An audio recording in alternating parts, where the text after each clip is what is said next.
जब तक दिल नरम नहीं होगा, दिल नरम नहीं होगा, मोहब्बत नहीं आएगी। और एक ही नुक्ता है और एक ही नुस्खा है दिल को नरम करने का कि 24 घंटे जब वक्त मिले मोहम्मद रसूलुल्लाह सल्लल्लाहु अलैहि वसल्लम पर दुरूद पाक पढ़ते रहिए, हमा वक्त दुरूद शरीफ पढ़ते रहिए। आप दुरूद पढ़ते रहेंगे, मोहब्बत बढ़ती रहेगी, दुरूद पढ़ते रहेंगे, सेहत अच्छी होती रहेगी, दुरूद पाक पढ़ते रहेंगे, कारोबार आगे बढ़ता चला जाएगा, दुरूद पाक पढ़ते रहेंगे, नमाजों में लज्जत आती रहेगी, दुरूद पाक पढ़ते रहेंगे, दुश्मन सरनगू हो जाएंगे। अगर आप मोहम्मद रसूलुल्लाह सल्लल्लाहु अलैहि वसल्लम से सच्ची मोहब्बत करेंगे, अगर आप उनके वफादार बन जाएंगे, उनके वफादार बन जाएंगे। मैं हूं या आप? लोग हमें किस नाम से जानते हैं भाई? किस नाम से हमें जानते हैं? सिर्फ मोहम्मद रसूलुल्लाह सल्लल्लाहु ताला अलैहि वसल्लम की निस्बत से, और कोई निस्बत नहीं है। दुआ कीजिए अल्लाह ताला मुझे भी और आप सबको हकीकी तौर पर मोहब्बत करने की तौफीक अता फरमाए। व आखिरु दावाना अनिल हम्दुलिल्लाहि रब्बिल आलमीन।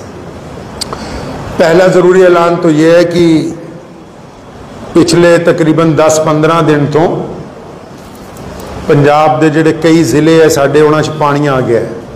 अज तो 2 साल पहला भी बहुत ज़बरदस्त पानी आया सीगा, और खास करके साढ़े जोड़े 2-3 ज़िले है उन्होंने ज़बरदस्त पानी आया है।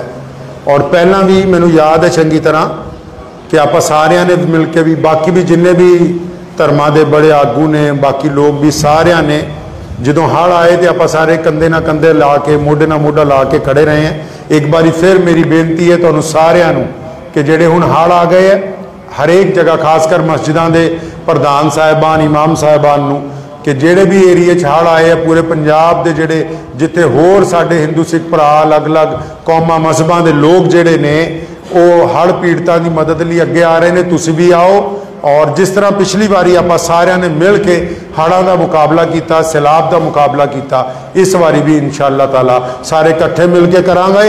और ये नाल बेनती है सरकार नू भी, खासकर केंद्र सरकार नू भी, पंजाब नू भी, गुआढ़ी राज्यों की भी सरकार नू कि भी तुसी इन्ना पानी ना इकट्ठा करया करो कि टाइम ते तुहानू छड्डना पवे तो फिर पंजाब दे विच जिहड़ा पिंडों पिंड पानी जिहड़ा हो जाता है।